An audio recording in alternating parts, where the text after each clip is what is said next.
y el maestro Samael como Abu Bakr, el primer califa, el continuador de la obra de Mahoma. Quizás este dato no lo conocían, pero lo estamos dando.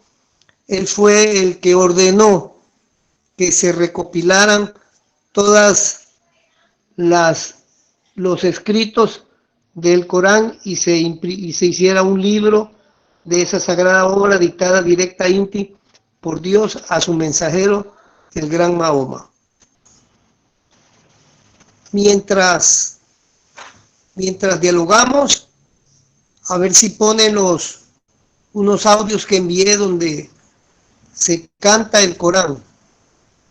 Es un cántico muy hermoso, muy melodioso, muy espiritual y que indica la gran labor que realizó este enviado de Dios, este guía espiritual, Mahoma.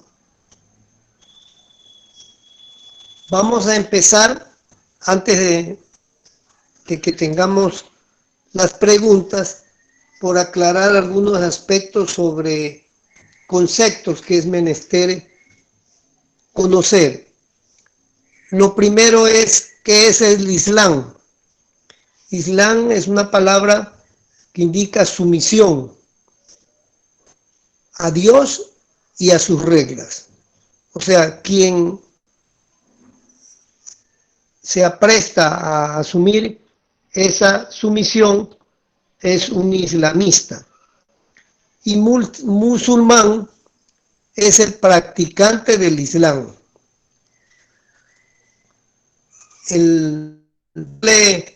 Mahoma enseñó sobre un Dios único al cual él le llamó Alá. Y el maestro Kelly Zeus Induceus explicó que Alá es el Mahatma de Dios. En el año 570 nace Mahoma en la Meca. El 576 muere su madre. En 578 muere su abuelo, quien lo protegía y lo cuidaba.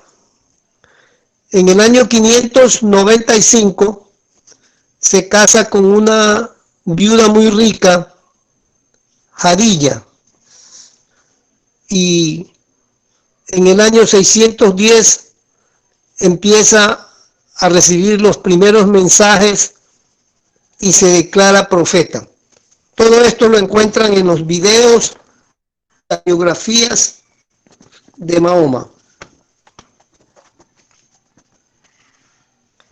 En el 613 empieza su prédica de entregar el mensaje de Alá como Dios único.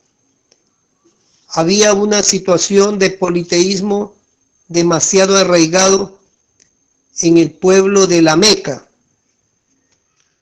porque tenían cantidades de ídolos que eran adorados. Y Mahoma estaba en contra de esa idolatría. Y ese fue su mensaje inicial, por lo cual fue muy perseguido, fue golpeado, le hicieron cantidad de acosos para que dejara de predicar, pero él insistía y cada vez conquistaba más y más discípulos. Por las persecuciones le tocó a él abandonar la ciudad de la Meca, primero un grupo de discípulos y luego él. Estos discípulos fueron bien recibidos en Medina, una ciudad cerca a la Meca, y los discípulos realizaron este exilio y este peregrinaje abandonando sus propiedades, sus riquezas, lo cual los coraichitas, que era la tribu que manejaba la Meca, hacía que fueran perseguidos y empezaron a expropiarle las propiedades a los que habían abandonado, a vendérselas a quemarlas, a destruirlas, y los otros llegaron a un lugar donde no tenían sustento, no tenían cómo hacer negocios. Entonces, en el año 632 se realiza la Égira, que es una de las fechas más importantes en el Islam.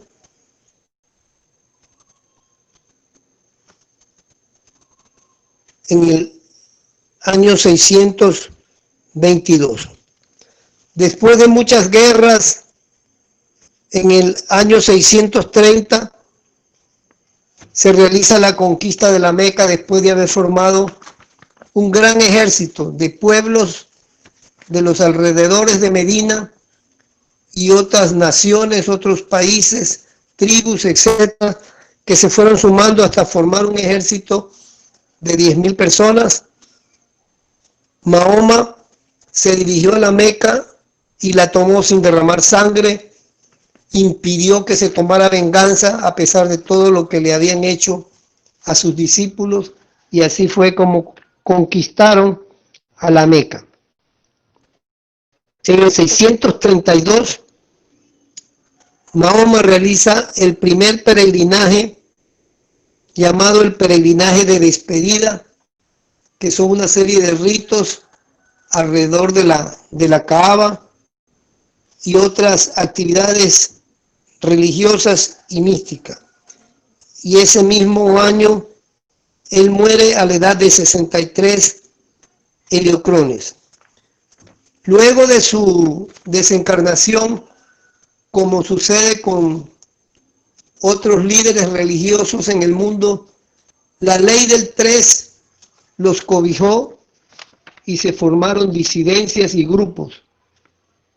Por ejemplo, en la Gnosis, cuando desencarnó el maestro Samael Aún Beor, se formaron 3 grupos: el grupo del maestro Gargacuchines, del maestro Raolú y la maestra Litelantes, y luego esa misma ley del 3 sigue actuando y se formaron grupos, subgrupos, multiplicándose hasta una cantidad inmensa de grupos.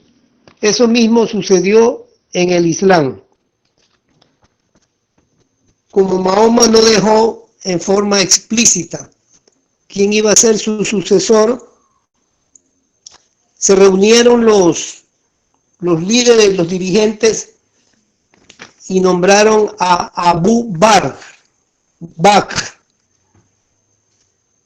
que fue su sucesor y el primer califa. Este ser era y es una línea del maestro Samael, que fue el gran ayudador de la obra de Mahoma y se convirtió en el primer califa, y luego siguieron la línea de los califas. Pero por el lado de la familia de Mahoma, su hija Fátima, casada con Ali, no estaban muy contentos y ellos hicieron una disidencia y formaron otros grupos, formándose los sunitas y los chiitas. Los sunitas, para que tengan una guía en la actualidad, son los pueblos, por ejemplo, de Irak y Arabia Saudita, mientras que los chiitas es el pueblo de el pueblo de Irán. Los de Irán son chiitas, y estas mismas peleas y discusiones y conflictos de la antigüedad se manifiestan y se plasman en la actualidad, con el grave peligro de que se formen guerras mundiales, guerras nucleares, por cuanto los participantes poseen todas estas tecnologías, tanto los chiitas como los sunitas. El arcángel Gabriel le dictó el Corán a Mahoma, y este luego fue recopilado en un libro que fue ordenado por Abu Bakr, el primer califa, que era el maestro Samael. Entre los islamistas se conoce como la sunna, o tradición, que es el estudio de los libros sobre la vida del profeta y otros libros más. La Sharia es el camino a seguir con el Corán y la Sunna. Los sunitas son un 90% de los musulmanes en lo que es Irak, Arabia Saudita, y son ortodoxos. Los chiitas, que es el otro grupo, se encuentran en gran cantidad en Irán. Deben hacer los musulmanes 5 oraciones al día, peregrinar por una vez en la vida a la Meca y hacer el ayuno en la época del Ramadán. Un ayuno que incluye comida y relaciones sexuales desde la salida del sol hasta la puesta del sol. Otra cosa muy importante en el islamismo es la práctica de la yihad. La yihad es la lucha en el camino hacia Dios, de lo cual se han derivado muchos grupos extremistas como los yihadistas, que hacen cantidades de cosas que no estaban contempladas en el Corán. Con esta introducción ya podemos continuar o empezar con las preguntas. Adelante.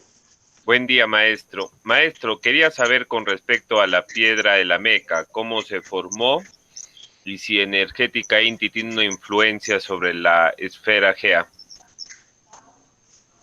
Una pregunta muy importante, y el maestro Kelly Zeus Induceus dio una explicación al respecto. Dijo que la piedra de la Kaaba era un areolito y que ese punto exacto donde está ubicada la Kaaba representa el tercer ojo de la esfera. Y por eso son todos los ritos y las ceremonias que se hacen en ese lugar. Es una piedra muy sagrada, como les digo, es un areolito. Adelante. ¿Por qué decían ellos que el último profeta era Mahoma? Bueno, según la tradición islámica, ellos consideraban a Abraham, a Moisés como profetas, y en especial al Kabir Jesús. Entonces decían que el último profeta era Mahoma, en la secuencia y en el orden de los profetas que se habían dado. Entonces por eso ellos consideraban que en ese orden de seres enviados por los cielos, Mahoma era el último de los profetas.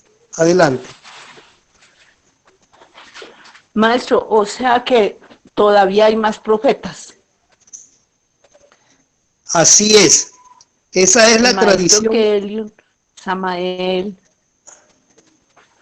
Así es, así es. Esa es la tradición islámica. Pero existen otras tradiciones, como la tradición budista, donde habla del Buda Maitreya, que sería el último de los grandes Budas y que es una línea del maestro Samael, el Buda Maitreya. En otros órdenes proféticos, la misma Biblia habla de los 2 testigos del Apocalipsis, habla de los 7 ángeles, habla del 5º ángel del Apocalipsis, del arcángel Miguel y los otros ángeles, los cuales tomarían cuerpo para entregar y cumplir labores especiales. Entonces, ese concepto de los árabes y del islamismo es el concepto que ellos tienen, pero sí estaban anunciados otros profetas. Por ejemplo, En la Biblia se habla del retorno de Elías como el sol de justicia y el cual traería en sus alas la salud.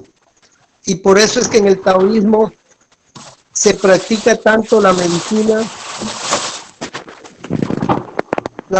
universal, la medicina espiritual. Esa es mi contesta, y sí, efectivamente, hay otros profetas anunciados en otras religiones. En los libros sagrados del Tíbet también se anuncia sobre los Dalai Lamas y la secuencia de los Dalai Lamas. El primer Dalai Lama fue Mandalay San, y ahorita estamos en un Dalai Lama que no sabe qué va a suceder, pero lo que debía suceder ya está. El alma y el espíritu del Tíbet se trasladó a los Andes, y tenemos en el maestro Samael el Dalai Lama sucesor. Y así el maestro Samael encarna muchos personajes, muchos seres, igual que el maestro Kelusel, profetizados en diferentes religiones. En el mismo islamismo, en el Corán, lo escribió él, que en los tiempos del fin estaría en los confines de la tierra, y los confines de la tierra es el mundo de Occidente, donde él le tocó retornar, y justo encontramos que cerca al Socorro, donde el maestro inició su labor doctrinaria en forma internacional y mundial, él estuvo ubicado cerca de un pueblito llamado Confines. Entonces, esta es las profecías de diferentes lugares que anuncian a los mensajeros de Dios para estos días. Estos mensajeros son el maestro Kiliunseus Induseus y Samael Joad Bator Beor. Adelante. Maestro, mi mamá tiene una pregunta. Maestro, muy buen día. Para Buen que día. me explique, por favor, así me acerca un poquito del tema. ¿Por qué es tan importante el ayuno? Gratísimas. El ayuno es muy importante para comunicarse con Dios. Así decía Mahoma. Y los musulmanes es el único pueblo del mundo que tienen determinada época del año lo que llaman el Ramadán.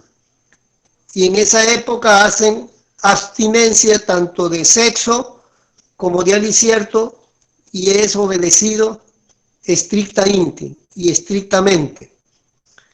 El ayuno sirve para sacar toxinas del cuerpo, quemar cantidades de venenos, quemar grasas, y en esta forma producir una salud.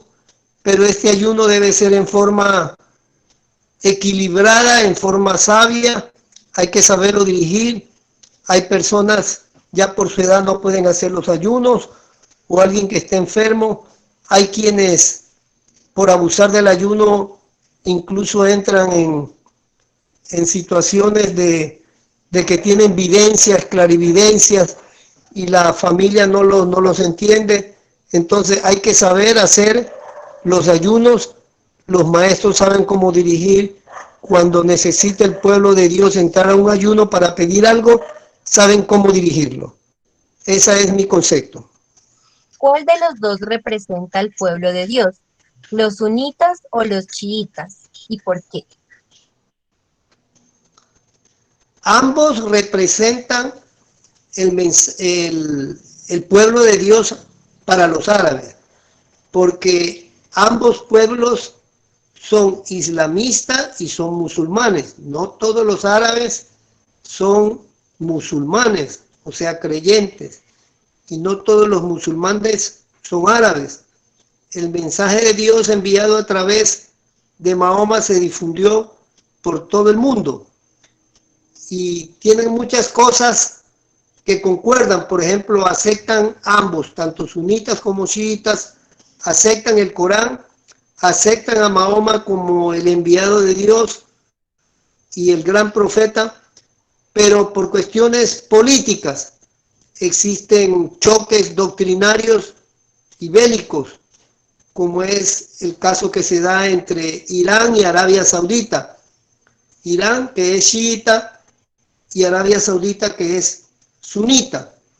Y los unos siguieron la línea de los califas, siendo el primer califa Abu Bakr, que fue una línea o una encarnación, un retorno del maestro Samael.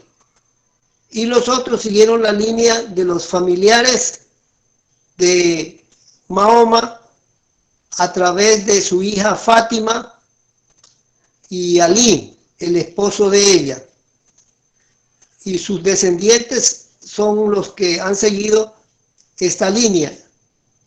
Entonces, los dos pueblos, que son tres, porque entre los chiitas se abrió otro ramal, otra línea, o sea, son tres grupos que tienen preponderancia en el mundo musulmán. Y los tres practican las cosas de Dios, en especial la abominación a la idolatría, porque el gran mensaje de Mahoma a los pueblos de la tierra es que hay un Dios único y que la idolatría es una abominación a Dios y que no debe practicarse. Por eso cuando él entró a la Meca, lo primero que hizo fue dirigirse al santuario de la Kaaba y sacar los 365 ídolos que habían sido depositados a través de los tiempos por los tribus y pueblos de la región, y tenían esa infernal idolatría. Él los quemó, los destruyó, y desde ahí en adelante el pueblo musulmán dejó de practicar la idolatría, lo cual hasta la actualidad se da. Esa fue mi contesta. Gratísimas, venerable maestro. Y bueno, la siguiente pregunta dice así: buen día, maestro. Mi pregunta es por qué el maestro Samael Fuad Bator Weor se siente identificado con el pueblo persa. Hasta ahí la pregunta, maestro. Él se siente identificado no solo con el pueblo persa, sino con todo el pueblo árabe, porque como ya les dije un dato que no lo sabían algunos, es de que él fue el sucesor de Mahoma, el primer califa, el gran Abu Bakr, el cual le entregó su hija Aisha para que fuera una de las esposas de Mahoma, y esa Aisha, que era una mujer muy hermosa, me lo conversaba el maestro Samael, es la misma maestra Aisha de Ecuador, la misma Aisha que es un sagrado mantra que lo deben practicar todos los pueblos de la mitad del mundo hacia abajo.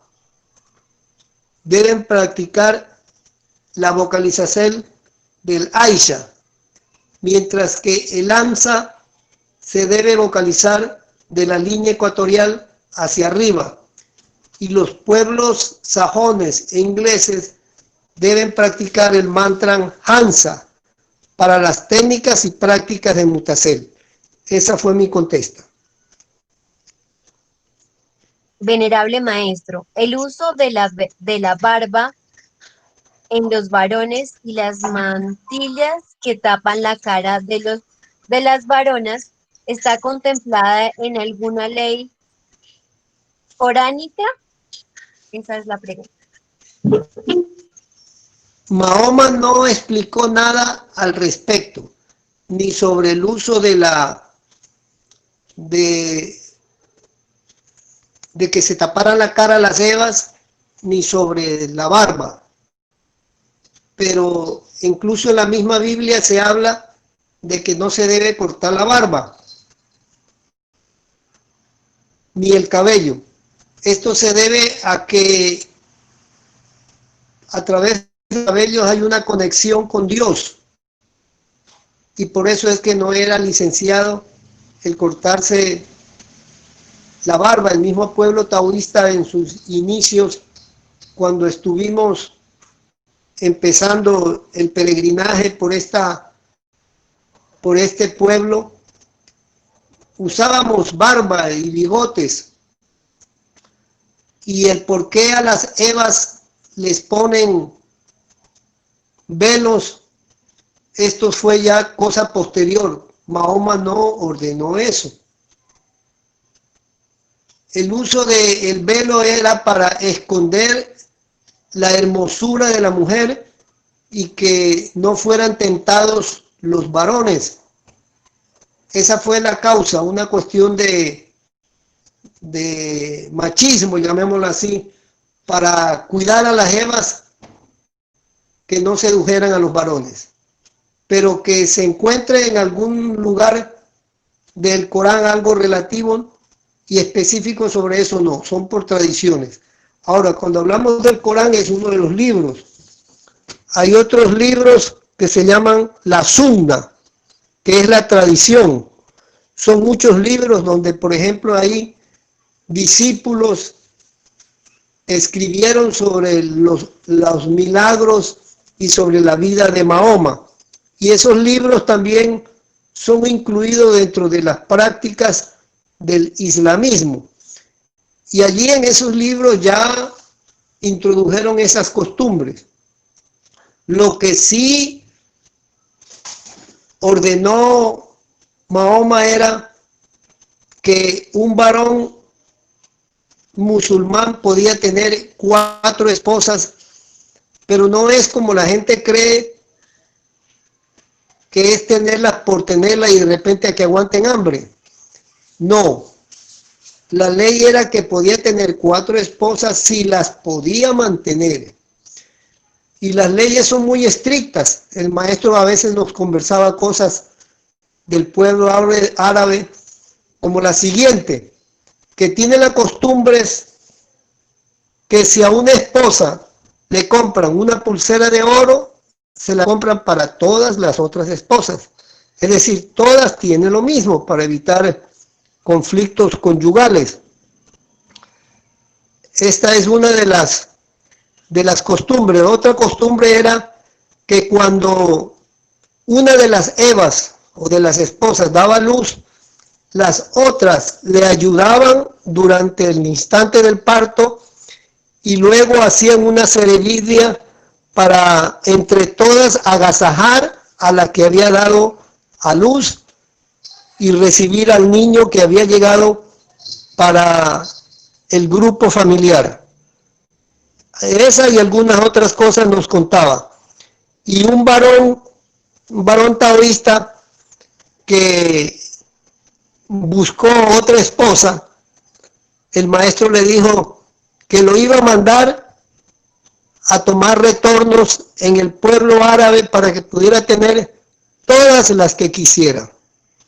O sea, que el tener varias esposas o esposos, el maestro decía que los pueblos de Occidente eran más polígamos que los mismos árabes, porque en el pueblo árabe estaba dictada la ordenanza y el código de que alguien debía tener sus esposas y las varias esposas, mínimo 4, digamos máximo 4. No era obligatorio tener las 4, pero máximo 4 sí las podía mantener. Esa fue la orden que dejó Mahoma y el maestro nos decía, pero acá en Occidente son más polígamos que los mismos árabes, porque un varón tiene 5, 6, 7, 8, 10 concubinas y en forma secreta, y lo mismo las varonas tienen también sus amantes en forma secreta. Así es que sobre poligamía, eso es una cosa generalizada en toda la esfera tierra, no solo entre los árabes, sino que ellos ya tienen organizado y tienen leyes al respecto. Adelante. Gratísimas, venerable maestro Eliseus. La pregunta que continúa la hace Fanny Alarcón. Ella dice, ¿es posible que Mahoma, al igual que el pueblo judío, haya portado un arca sagrada en su éxodo o egira? Hasta ahí la pregunta.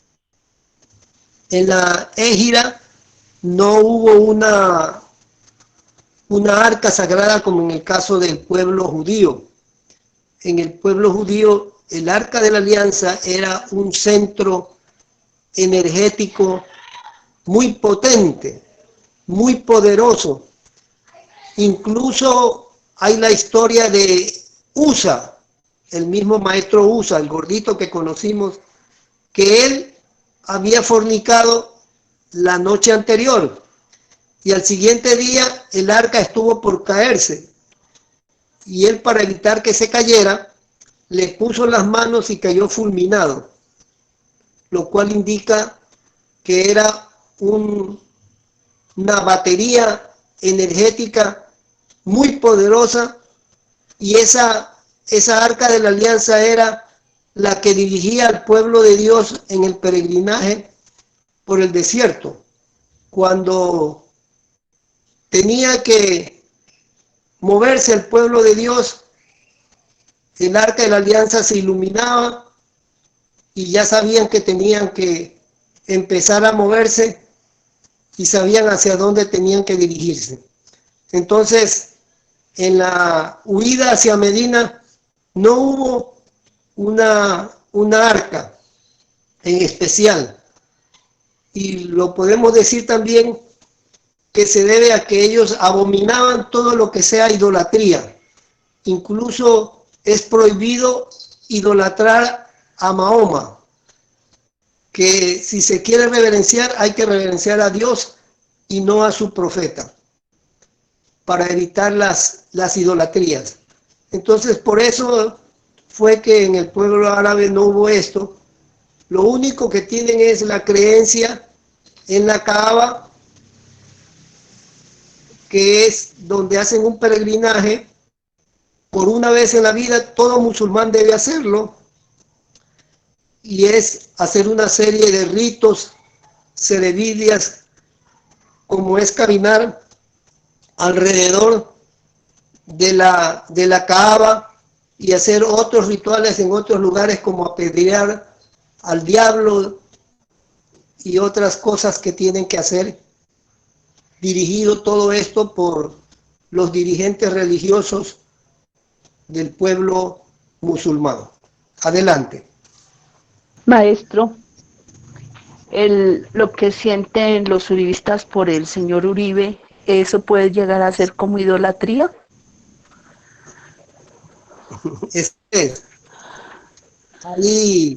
Hay gente que idolatra a un artista de cine, idolatra a un político o idolatra a líderes religiosos.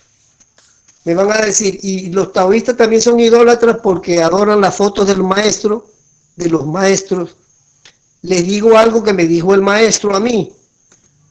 Una vez que dialogábamos algo, una actividad de un libro que había que mandar a imprimir, de los tantos libros que hice, y él me decía, mira, Eliseo, yo te sugiero, y no solo te sugiero, te ordeno que pongas en los libros la mayor cantidad de imágenes mías y del maestro Samael.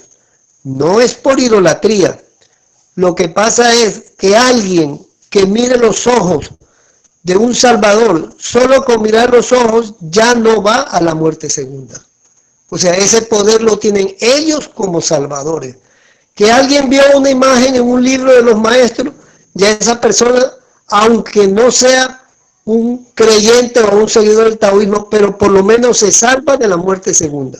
Entonces, por eso es la insistencia en poner fotos de los maestros en los libros.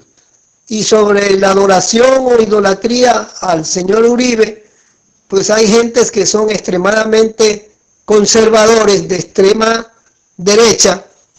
Una vez el maestro Lejipoar, línea de Avirán, le dijo al maestro, ¿por qué será que yo me siento conservador, pero dentro de mí lo siento en mi sangre? Y él le dijo, así es, tú eres conservador por tu genética, por tu sangre, y tienes el ser conservador dentro de ti. Eso ya no lo puedes evitar. Entonces hay mucha gente que nacen conservadores y otros que nacen de izquierda, comunistas, o centro derecha, o centro izquierda, etcétera, etcétera. Se trae en la sangre eso. Y muchos, pues, llevan las cosas al desequilibrio e idolatran a los políticos. Parece que a Gaitán hasta ahora lo tienen en altares en muchos lugares de Colombia, en especial en los pueblos, tienen imágenes de Gaitán, para que vean cómo es la idolatría de la gente, no solo por los santos católicos, sino también por los líderes y dirigentes políticos. Muy bonita la pregunta, la Eva que la hizo. Adelante. Gratísimas, venerable maestro.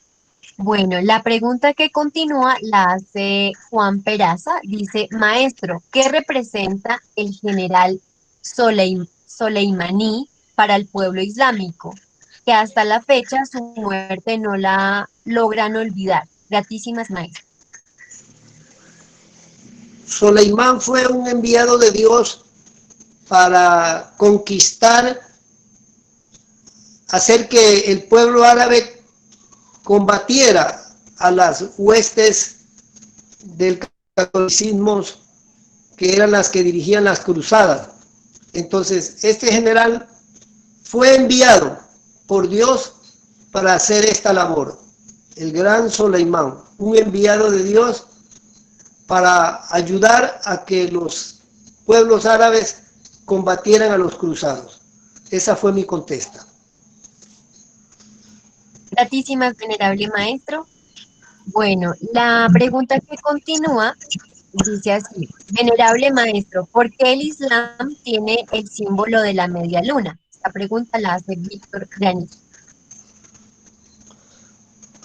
Los mismos islamistas no conocen quizás, conocen detalles de por qué se eligió la media luna como símbolo y se puso en las banderas, pero la razón esotérica o espiritual no la conocen. Si recordamos, el arcángel Gabriel, que es el regente de los naciciertos, del rayo de la concepción de la vida, el arcángel Gabriel, que tiene que ver con la luna, fue el que enseñó a Mahoma el Corán y era el guía espiritual, militar y religioso en todos los aspectos para que se conformara el pueblo de Dios, que es uno de los pueblos de Dios, que es el pueblo árabe. Ahora, ¿cuál es la mayor trascendencia para el mundo y para el mundo espiritual en especial? La presencia del pueblo árabe es el que va a enfrentar a la bestia en los conflictos finales. El maestro decía, la gente creía que la Tercera Guerra Mundial se iba a dar directamente entre Rusia y Estados Unidos, pero no es así. Se va a dar entre los dos pies de la tierra, y el un pie de la tierra es los Estados Unidos, el otro pie pasó a ser el pueblo árabe, y los conflictos bélicos de la Tercera Guerra Mundial se darán entre los pueblos árabes y los Estados Unidos, de lo cual hay profecías muy terribles que hizo el maestro Samael en el libro Mensajes Apocalípticos, como la de que cuando se declare la guerra entre Estados Unidos y los países árabes, les van a pedir ayuda a los ejércitos latinoamericanos para que envíen sus soldados a pelear contra los árabes. Y sus mercedes saben que hay países cuyos gobernantes son entregados totalmente a los Estados Unidos. Y si esto se llegara a dar, enviarían los soldados. Y tendríamos así que se cumpliría esa profecía. Esto es lo que les puedo decir al respecto. Adelante. Así como la Biblia es para el mundo occidental, el Corán es para el Islam. ¿Y quién escribió el libro del Corán? ¿Cuál es su división, o cómo se puede leer o cómo se puede abordar este libro sagrado? En el Corán existen muchas profecías. El maestro lo dijo alguna vez, que el Corán todavía no había sido develado, que no había todavía nacido un profeta que develara las grandes profecías y mensajes proféticos encerrados en ese libro sagrado, porque es un libro que fue dictado por el arcángel Gabriel a Mahoma, y Mahoma lo dictaba a los escribas, y aunque dicen que él era analfabeto, no creo que sea así, porque hay muchas versiones que hablan de que él sí sabía escribir. Además, él revisaba el libro, revisaba los escritos. Así es que estamos muy seguros que el Corán es un libro sagrado que no fue cambiado, a diferencia de la Biblia. La Biblia, con tantas traducciones y tantas gentes que metieron mano a ese libro, le cambiaron cosas. Por ejemplo, en la Biblia encontramos, en algunas Biblias católicas, en especial la de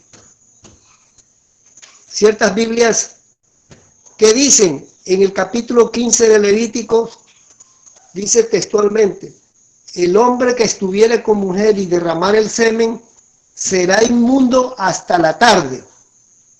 Ahí está claro y específico. Pero le cambiaron, y yo he leído en Biblias católicas que dice: el hombre que tuviera gonorrea será inmundo. O sea, le cambiaron el derrame de semen por una enfermedad venérea.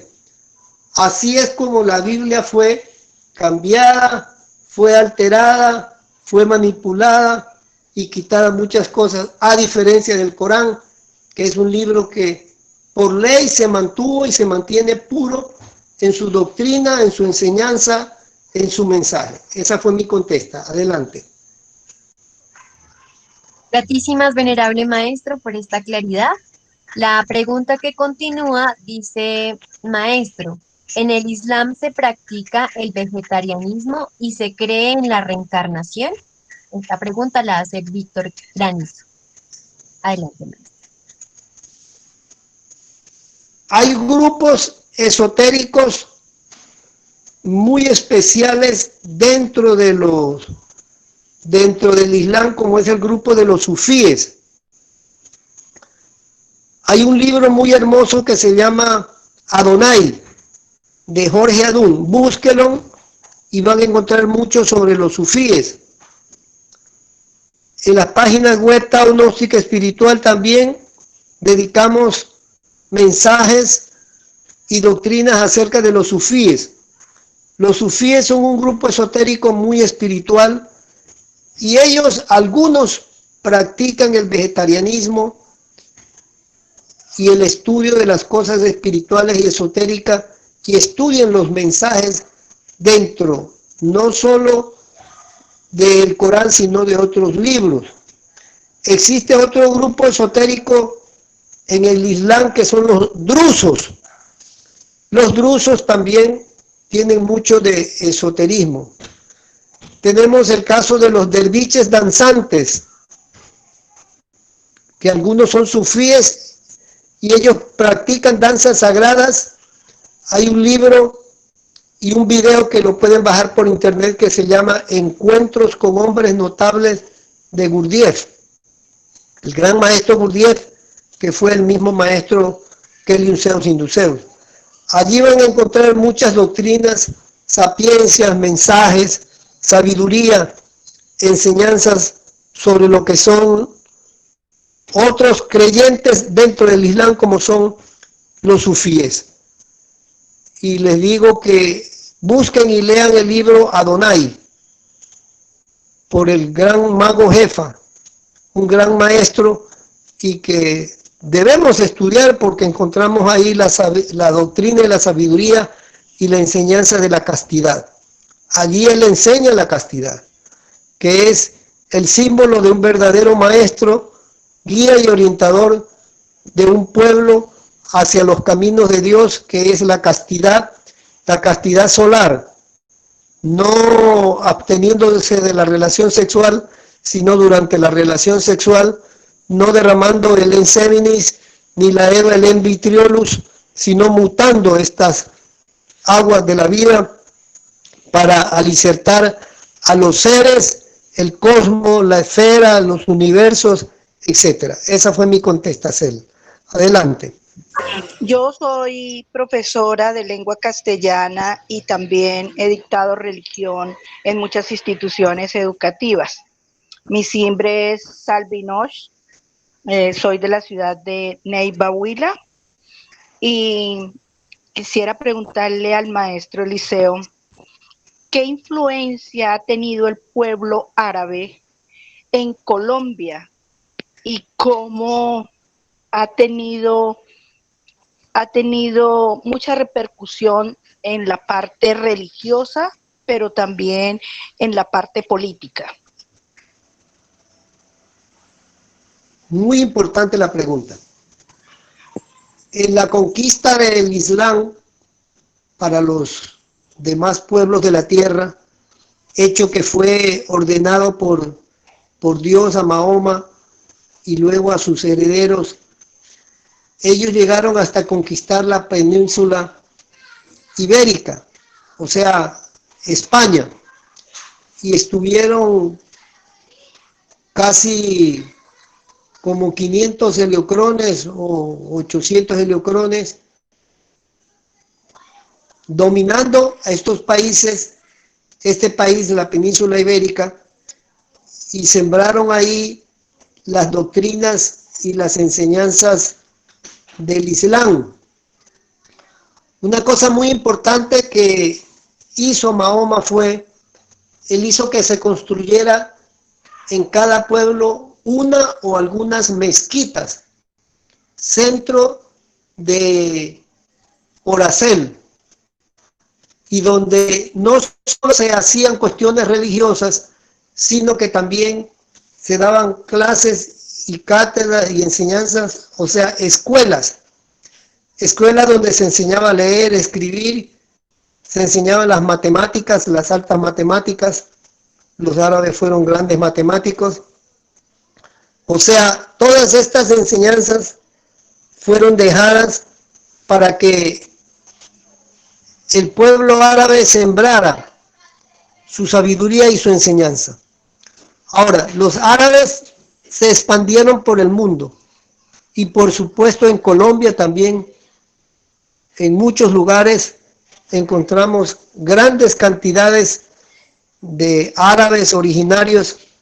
Hay una mezquita en Bogotá y en otros lugares donde se realizan estas enseñanzas religiosas, que lo principal que tiene el islamismo es la abominación a la idolatría y la creencia en un Dios único. Esa es su gran enseñanza y la han dejado en muchos lugares, no solo de Colombia, sino en el mundo entero, en los diferentes países, han ido esparciendo estas sacras doctrinas. Esa fue mi contesta. Adelante. Maestro, ¿por qué para ellos Alá es Dios quien nació de Ismael? ¿Y por qué en América no tenemos un Dios que haya nacido de alguien de Israel? ¿Por qué lo nombraron a Ismael? ¿No es Ismael Dios o Alá es otra persona o cómo es? Hay que aclarar lo que me está preguntando. Hay muchas preguntas, algunas enredadas. Alá, Sí, ya les había dicho que el maestro había dicho que que era era el el Mahatma. Mahatma de Dios. Alá es Dios y Mahoma su profeta. Así dicen los árabes. O sea, Alá es una divinidad, una gran divinidad, el Dios único para los árabes. Ismael es uno de los hijos de Abraham, y de Ismael nacieron o se formaron los ismaelitas, que es alguno de los grupos familiares entre los árabes, los ismaelitas, igual que los sauditas, son grupos familiares congénitos que formaron grupos religiosos. Entonces, esa es la contesta. Adelante. En la Torá que estudia el pueblo hebreo nos enseña que Abraham lleva a Isaac lo que se conoce como el sacrificio de Isaac o la atadura de Isaac. Pero el Corán dice que el que fue llevado a ese sacrificio fue Ismael. ¿Cuál de las dos libros, cuál de los dos libros tiene la verdad? Hasta ahí la pregunta, venerable maestro. De acuerdo a lo que nos ha contado el maestro, la verdad es que el que iba a ser sacrificado era Isaac. Pero los árabes le cambiaron y dijeron que iba a ser Ismael, que fue también un hijo de Abraham. Es como el caso de Agar. Para la Biblia hebrea, Agar fue una esclava egipcia. Y para el Corán, Agar es una princesa egipcia que fue raptada y vendida a los hebreos y vendida luego al grupo familiar de Abraham.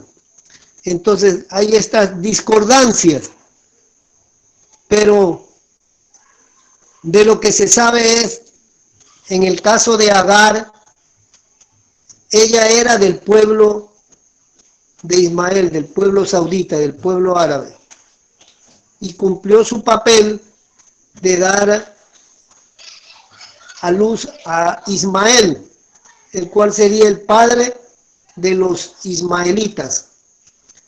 Entonces, en eso no vamos a lograr que se pongan de acuerdo ni los judíos ni los árabes, porque cada uno sostiene su verdad, lo que ellos consideran la verdad. Pero por la tradición esotérica y espiritual, no solo de lo que los maestros nos han enseñado, sino de la tradición esotérica y espiritual, fue Isaac el que iba a ser sacrificado como una representación de la obediencia a Dios. Esa fue mi contesta. Adelante. Maestro, ¿el conflicto árabe e israelí se debe a exiges religiosos u otra cosa? Gratísimas, maestro. Es un conflicto que tiene ancestros y raíces. Eso viene desde la época de Jacob, de Abraham. Abraham, cuando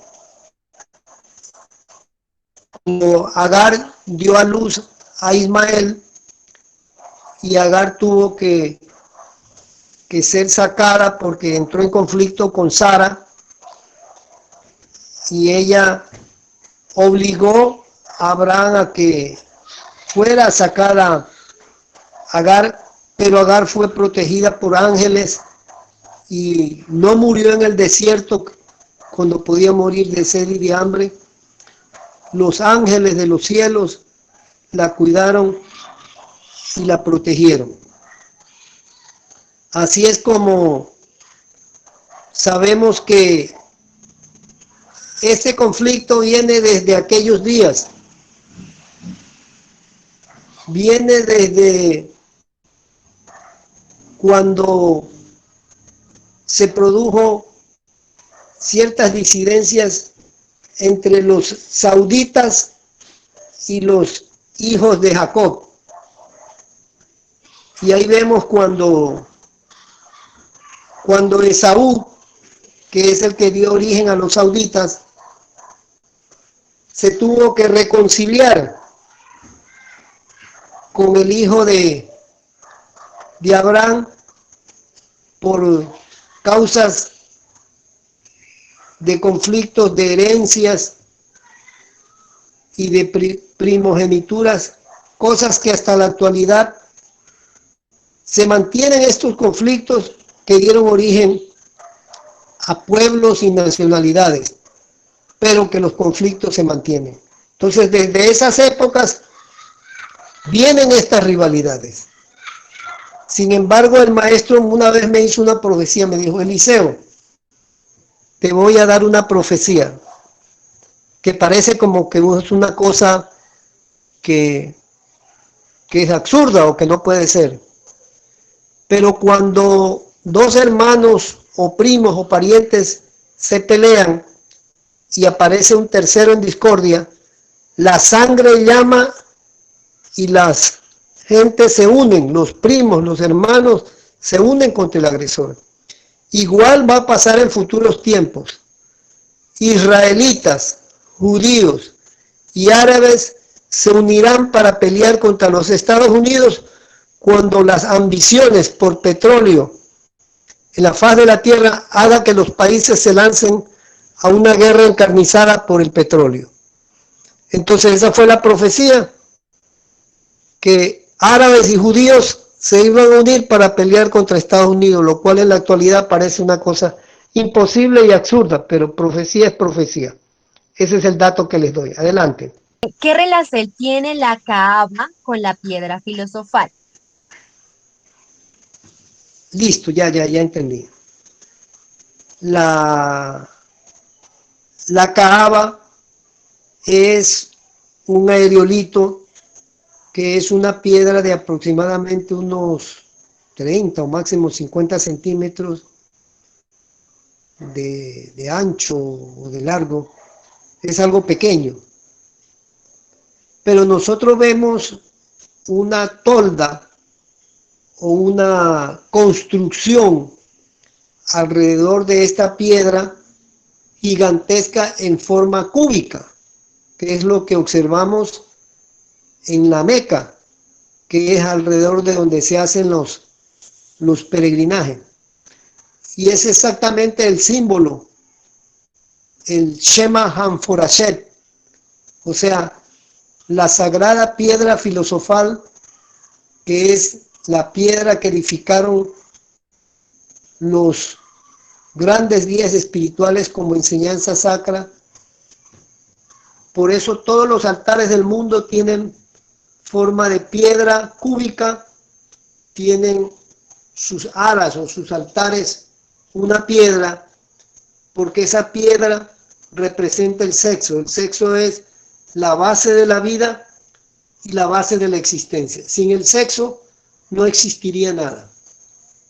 El sexo se da en la naturaleza, entre los animales, los adivienes, los humanos, los mutantes que mutan sus aguas sagradas, sus aguas de la vida, y por lo tanto la piedra filosofal, su simbolismo es ese, es la piedra de los filósofos son los sabios, son los mutantes, y esa piedra que es la base sobre la cual se edifica todo el templo es el acto sexual o la común unión sin derramar las energías genéticas, sin derramar las aguas sexuales. Se puede gozar del sexo, pero lo que no se puede hacer es fornicar, o sea, derramar las aguas sexuales, ni el varón ni la varona. es un delito muy grave y el sacerdote, la sacerdotisa, el mutante, el gnóstico, el taoísta, debe mutar sus aguas. Y estas aguas, que representan las aguas de la vida, tienen su base en la piedra. Y esta piedra filosofal es el sexo. Esa fue mi contesta. ¿Qué significa Mahoma? Y si la Biblia está mutilada, ¿será licenciado Traltar en lo espiritual con el Corán por ser sus enseñanzas originales, gratísimas? Y queda atenta a la contesta. Esta pregunta la hace la venerable Aoleima Escobar. Adelante. Mientras que en el Corán se reconoce a Jesús como uno de los profetas y se le rinde reverencia a Miriam o a María, la madre de Jesús, los católicos, los cristianos, no rinden ninguna reverencia a Mahoma ni el Corán. Les digo que Mahoma recibió la enseñanza directa del arcángel Gabriel y él sí le enseñó que Jesús era un profeta, lo cual no es o no se reconoce por la cristiandad, por los conflictos que tuvieron a través de la historia con las cruzadas, donde los papas recogían gente para enviarla a reconquistar Jerusalén, porque decían que era la ciudad sagrada. Y en esos conflictos se enfrentaban cristianos y árabes. Y estas rivalidades se han mantenido y se mantienen en la actualidad. En la actualidad las mismas cruzadas todavía existen, en otras formas, pero existen todavía, con gran rivalidad. Entonces, el Corán sí reconoce a Jesús como maestro, como enviado de Dios, como salvador, mientras que los católicos y cristianos no lo aceptan. Esa fue mi contesta.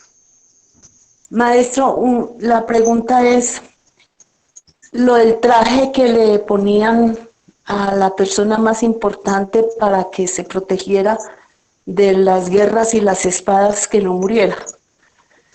¿Nos puede conversar un poquito de eso? A ver si me amplías la calidad de la pregunta, es decir... Hay un traje secreto de ellos que se lo ponen a su jefe principal para protegerlo de que en la guerra no muera. Si alguien lo mira o si él se lo quita, solo lo puede ver la esposa. Si él sale a la guerra sin ese traje, pues corre un gran peligro. Bueno, son creencias, son conceptos que se han tenido en diferentes pueblos, no solo entre el pueblo árabe, de las famosas armaduras de Dios, que eran unos petos o armaduras que las cuales estaban bendevidas para que protegieran a quien lo usara. Y por supuesto, los que más debían usar esto eran los reyes, los príncipes, los generales principales. Esta creencia también se mantuvo, por ejemplo, entre el pueblo indio en los Estados Unidos, donde los nativos fabricaban unas corazas de bambú, de caña, para protegerse contra las balas de los enemigos. Y ellos hacían las danzas de los espíritus y aseguraban que quien usara ese traje, las balas no le iban a hacer daño. Muchas cosas de cierto, porque quien tiene la bendición de Dios, pues logra que esas balas pasen a la cuarta dimensión. En nuestros días los maestros nos cuentan que muchas veces fueron atacados a balazos y llevando un montón de gente en el camión cuando se dirigían de Bucaramanga al kilómetro 8 o del kilómetro 8 a Bucaramanga, y que a ellos les tocaba pasar esas balas a la cuarta dimensión. Incluso el maestro Samael le pegaron un balazo que la bala todavía la tiene él. Y él hacía que le tocáramos en la corona, donde tenía él un punto duro. Y él decía que esa era la bala que la había pasado a la cuarta dimensión para que no lo matara. Entonces le preguntamos, maestro, ¿y eso para qué le sirve esa bala? Y dice, bueno, yo ahí deposito todas las negatividades que recojo de ustedes.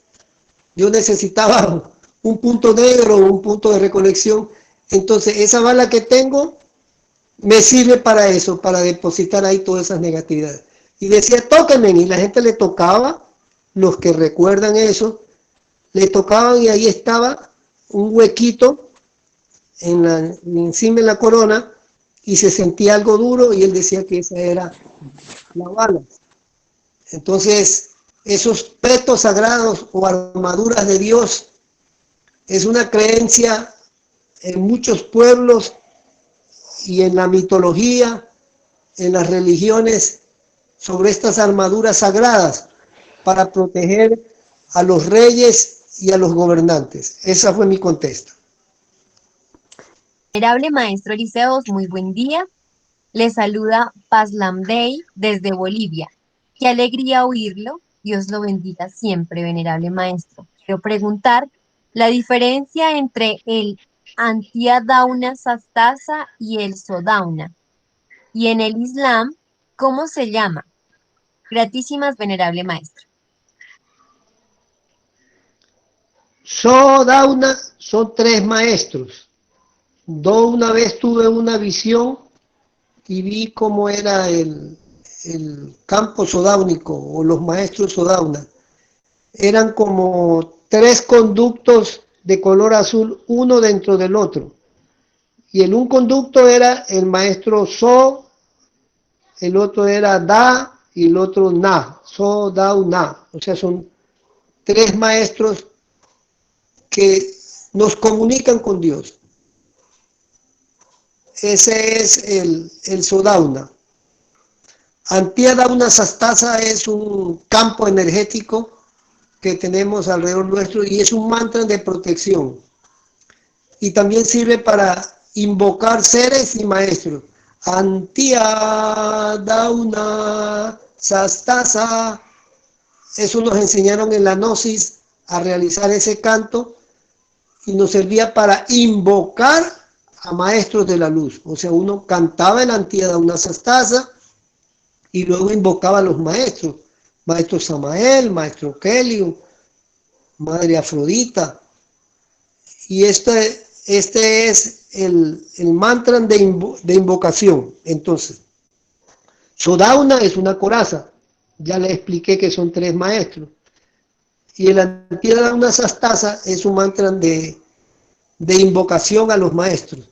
Estos mantras sirven para cualquier religioso del mundo, sea árabe, budista, taoísta, gnóstico, lo que sea. Los mantras siguen sirviendo. Igual que el Krim, Krishnaya, Govinaya, Gopijana, Vaya, Vaya, Vaya, Suas. Son mantras que sirven. Uno los vocaliza y ellos cumplen su función de protección, o en el campo de Antiadauna Sastasa, invocar a los maestros. Esa fue mi contestación. Adelante. Gratísimas, Venerable Maestro. Lo otro que pregunta la Venerable Pazlam Day es que ¿cómo se les llaman a estos mantras en el Islam? Es un maestro, yo lo recuerdo muy bien a Pazlam Day. Es un varón boliviano, muy amigo, muy servidor a la obra de Dios, un gran discípulo. Y estos mantras son mantras esotéricos, no tienen religión propia, no tienen una titularidad que pertenezca a algún grupo en especial, no, ellos funcionan. Igual que el Antiadauna Sastasa o la palabra agios. En la gnosis y en el taoísmo se usa la palabra agios. Es un ser, un maestro, un guía. Entonces uno dice, cuando quiere invocar a un maestro de la medicina, dice, agios, agios, agios, antía, dauna sastasa, os invoco, arcángel Rafael, para que cures y sanes a esta persona. Entonces alguien que está muy enfermo, que está accidentado, que está por morirse, uno realiza estas invocaciones y estos seres llegan. Entonces los mantras no tienen religión, no tienen grupo específico, no tienen dueño. Simplemente ellos actúan y funcionan como lo que son, mantras. Esta fue mi contesta. Buen día, venerable maestro Eliseus. Los saludo desde Bacatá, Tuardonel. La pregunta es si la doctrina original del profeta Mahoma se fundamenta en la pureza y la castidad. Esa es la pregunta. Y en caso de que así sea, ¿de dónde viene la costumbre de la poligamia del pueblo árabe? Gratísimas y que Dios les siga guiando tan grande labor. Bueno, la poligamia fue instituida como un mecanismo de aumentar el pueblo. La poligamia existió en muchos pueblos. Recordamos lo de Jacob y sus diferentes esposas, Abraham y sus diferentes esposas.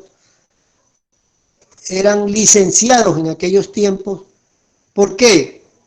Porque un profeta, un maestro, un guía de un pueblo que tenía una sola esposa, esa esposa podía tener un hijo cada heliocrón, mientras que si tenía 10 esposas, podía tener simultáneamente 10 hijos.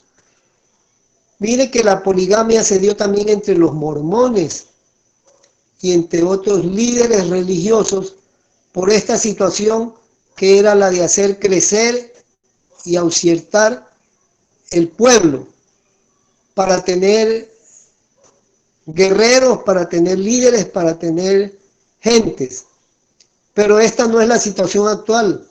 En la época actual, más bien está mandado a que las devas no salgan embarazadas por los peligros que pueden tener en caso de un conflicto o una huida. Por eso dice la Biblia, ay de las que estén embarazadas o criando niños. O sea, que anuncia que las evas tienen que cuidarse de salir embarazadas. Y cuando alguna eva iba y le decía al maestro que si le podía hacer que tuviera un hijo o un niño, le decía, sí, yo le doy un consejo. Sálgase de la doctrina unos 3 o 5 años, se embaraza, y si sobrevive, pues regresa. Porque para esta época no es para tener hijos, por las situaciones bélicas y conflictivas que van a venir. Y ahí tenemos el caso del coronavirus. Imagínense el problema de una madre con 3 hijos y que le dio a ella el coronavirus o a uno de sus hijos y se contagian todos. Entonces no es época para tener hijos. Pero en aquellas épocas sí fue licenciado la poligamia por las causas que ya expliqué, que era la de aumentar en forma rápida el pueblo de Dios. Ese fue el pueblo religioso o el pueblo de Dios de esos días. Adelante.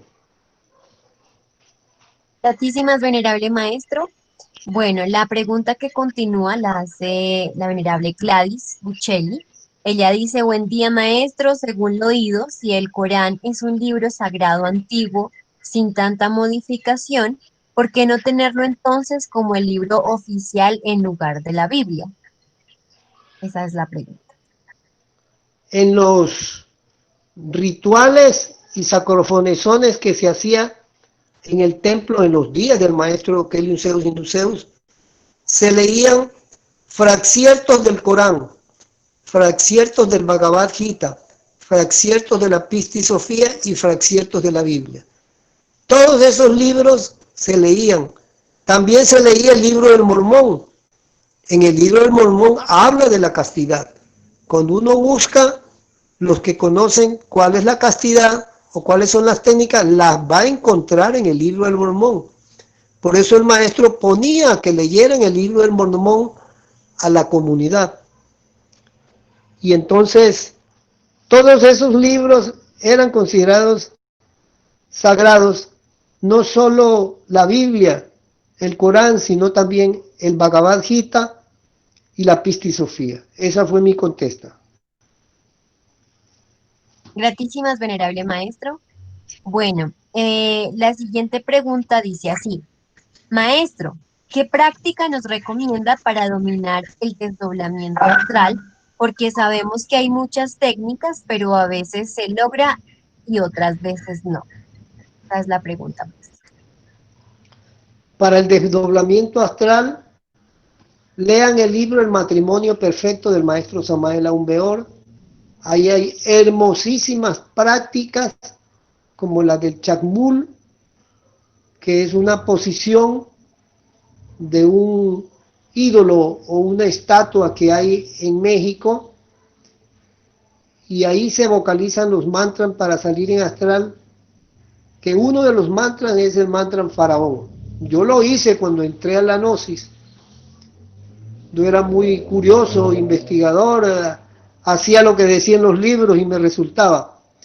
Entonces me puse a practicar el Faraón, y de repente cuando ¡prum!, me encontré pegado al techo de mi habitación donde estaba, o sea, me había desdoblado, y desde ahí miré y estaba mi cuerpo abajo. Pero entonces, cuando uno hace eso, el cuerpo es como un imán y inmediatamente lo jala. Lo que hay que hacer es, si uno se desdobló después de hacer la práctica con la posición del Chakmul, la encuentra en ese libro y en el libro de Samael Aun Weor, Magia de Crística Azteca. Ahí dan los detalles. Lo que hay que tener es constancia, tenacidad, y así es como se logra los resultados.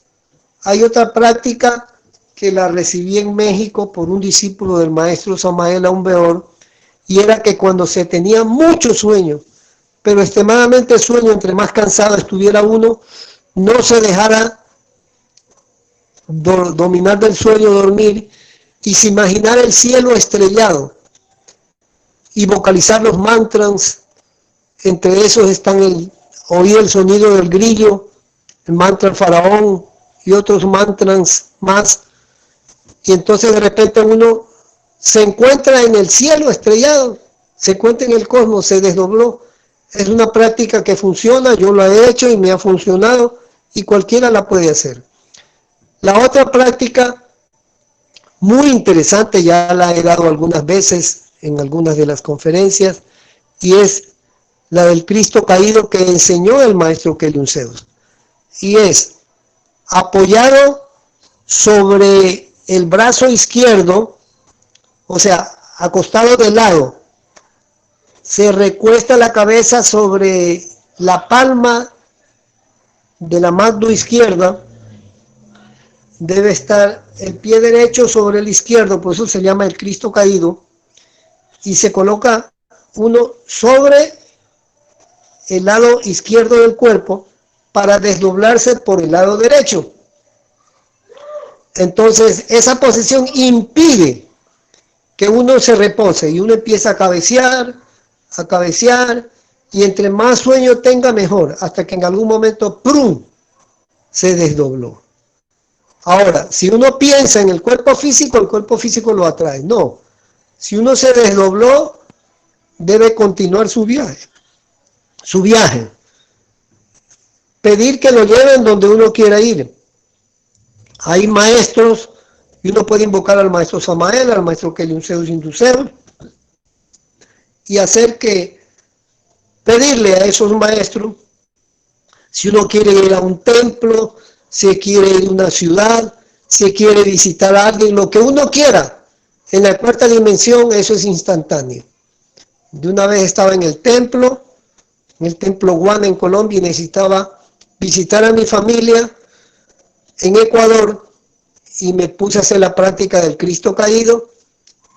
Se me apareció el maestro Samael y yo le pedí que me llevara, y el maestro Samael iba delante mío abriéndome camino o trocha hasta llegar donde tenía que llegar la persona que tenía que llegar y hacer lo que tenía que hacer.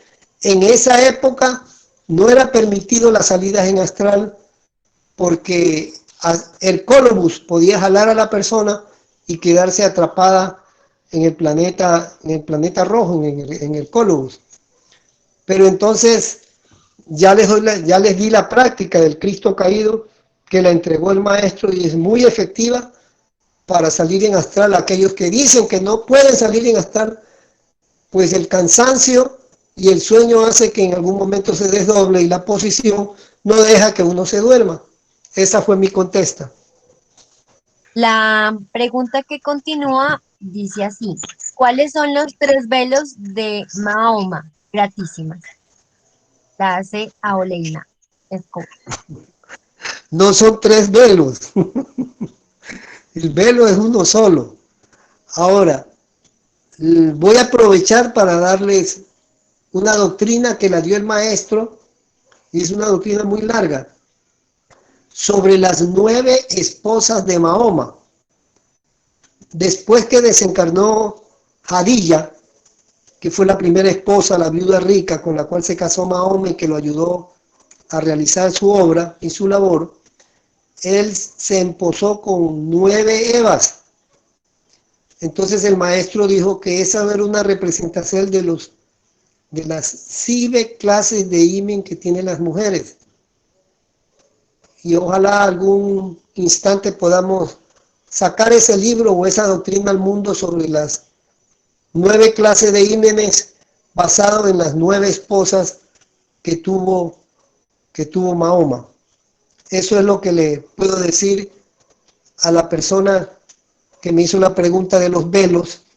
Entonces, los velos no es que los tiene Mahoma, los velos usan las Evas y fruto de ello es en el mundo occidental cuando la novia se casa también va cubierta con un velo blanco, o sea, representación de eso, porque ¿qué representa el velo? El velo representa el velo himenal. Y si recordamos la descripción del templo de Dios en la Biblia, encontramos que hay el lugar sacro, el lugar sacrísimo, y estos estaban protegidos por unos velos. Esos velos son los velos himenales, los velos sexuales, el velo a la entrada, el velo himenal, el velo del útero, y estas son las clases de velos, y por eso las Evas usan estos velos como representación de esa sagrada técnica. Ahora,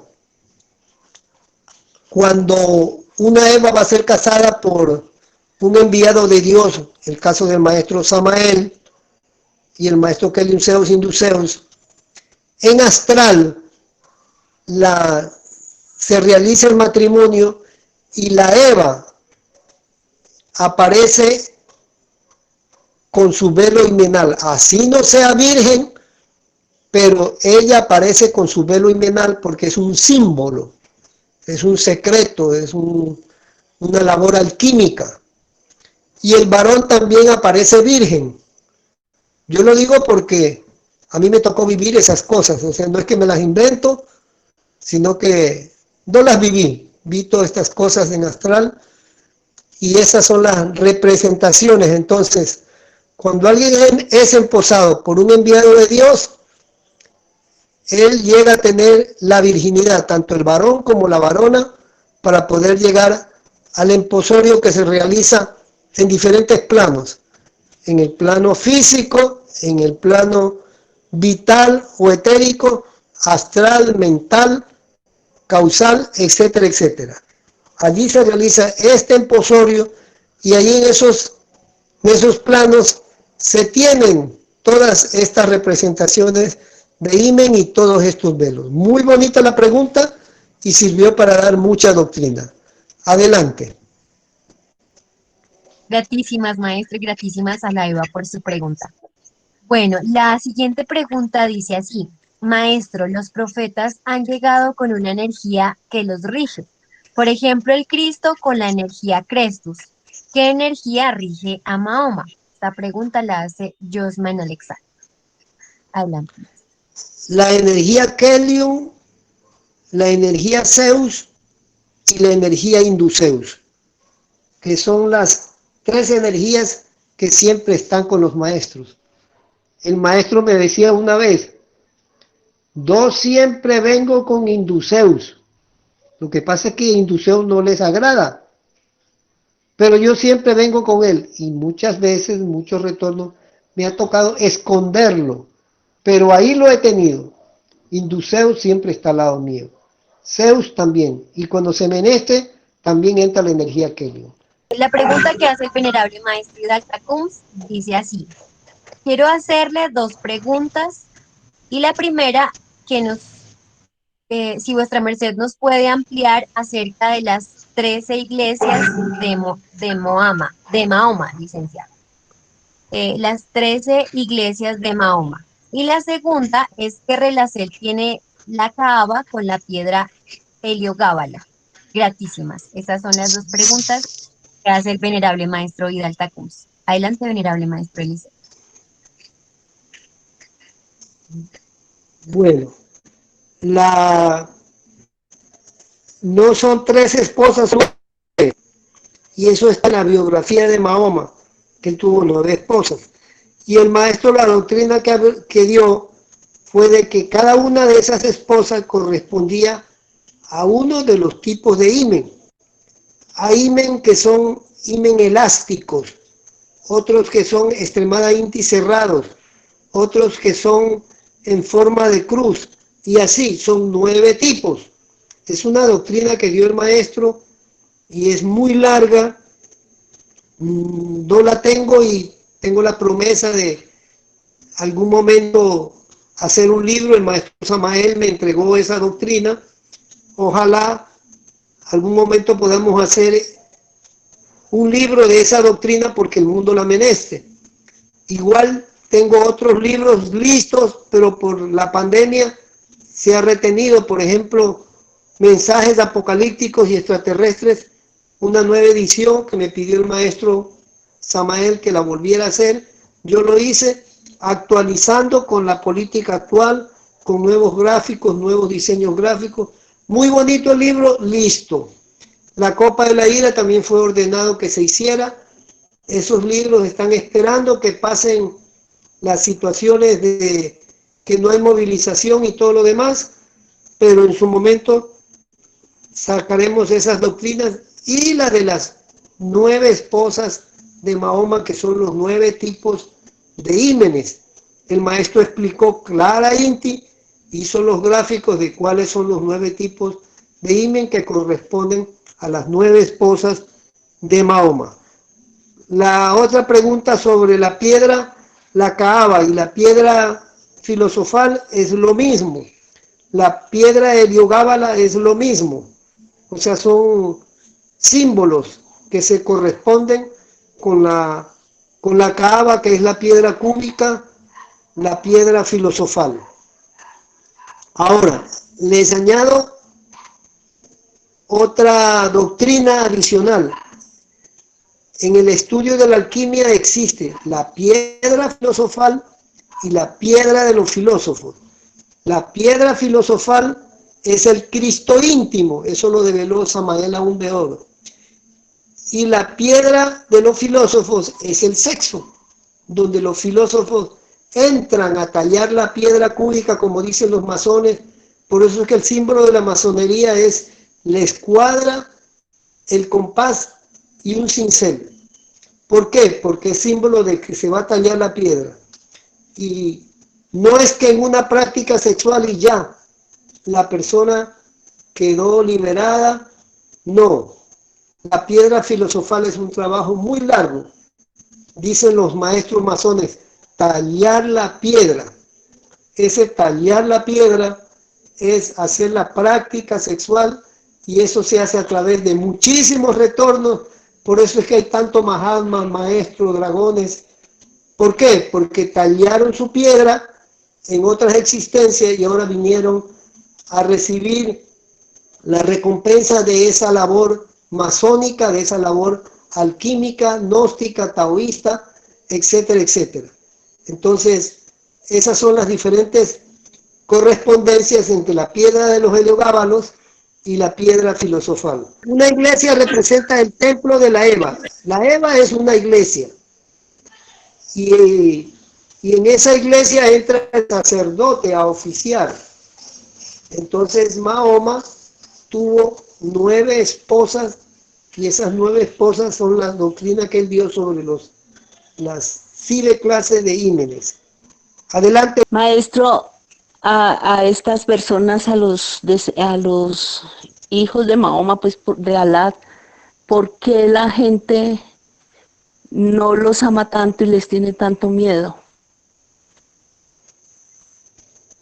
Si son seres tan grandes, tan bellos y tan leales a Dios.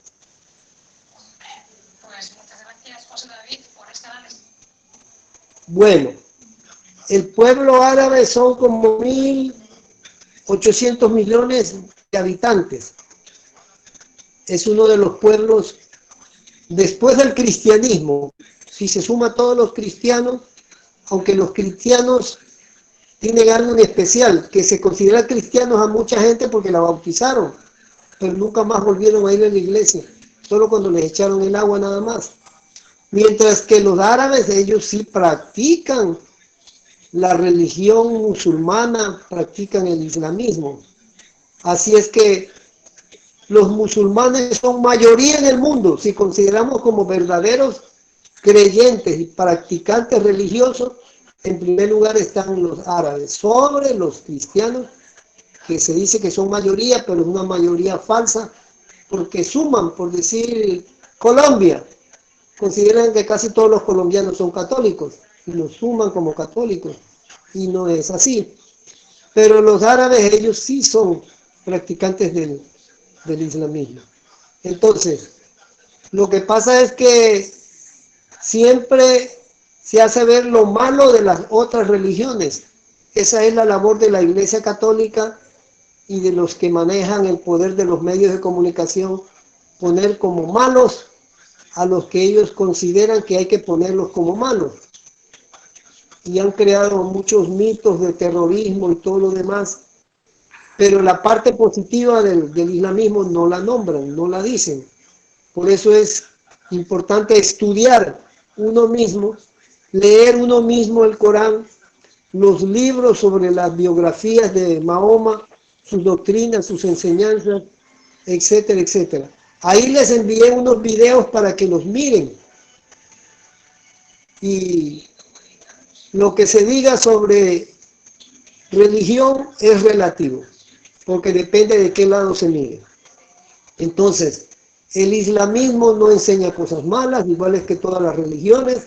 Eso nos enseñó nuestro venerable maestro Samael Aun Weor, que todas las religiones eran perlas preciosas ensartadas en el hilo de oro de la divinidad, y que por religión no debía atacarse a ningún grupo religioso, puesto que las religiones enseñan es cosas buenas.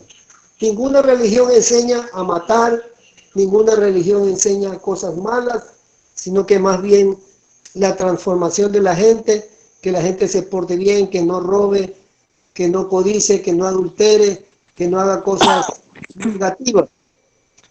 Eso es lo que enseñan las religiones. Igual el islamismo, cuando uno estudia el Corán, estudia los libros de los sufíes, los drusos, vuelvo a decirles, estudien el libro Adonai. Lo encuentran en internet, en la página web Tao Gnóstica Espiritual. Tenemos todos esos libros para que los descarguen. Es una hermosura de libro que nos habla sobre la castidad, sobre las iniciaciones, sobre lo que es mutar la energía genética, y allí van a encontrar esas grandes sabidurías de los sufíes, de los drusos, que son los pueblos espirituales entre los árabes. Adelante. Muy buen día, maestro Eliseus. Mucho gusto en saludarlo desde el lugar donde me encuentro, Argentina. Mi pregunta es, ¿qué mantras nos puede recomendar para uno liberarse de los diferentes infiernos? donde uno pudiera estar conectado y liberarse de esas líneas. Gratísimas, maestro. Esa es la Una pregunta. una pregunta muy importante. Y el maestro Kelly Zeus Induceus enseñó la técnica. Dice, para salir de un infierno hay que hacer lo contrario a lo que se practica en ese infierno. No tenemos cuerpos existenciales en los planos de arriba y en los planos de abajo, en el microcosmos, en el cosmos y en el infracosmos. No tenemos conciencia de eso, pero tenemos algunos de nuestros seres habitando en diferentes infiernos. Entonces, quien tiene el mal hábito del robo va a habitar en el infierno de los ladrones. Quien tiene el mal hábito de la masturbación va a habitar el infierno de la masturbación, de la codicia, etcétera, etcétera. Infiernos es lo que hay, son por miles.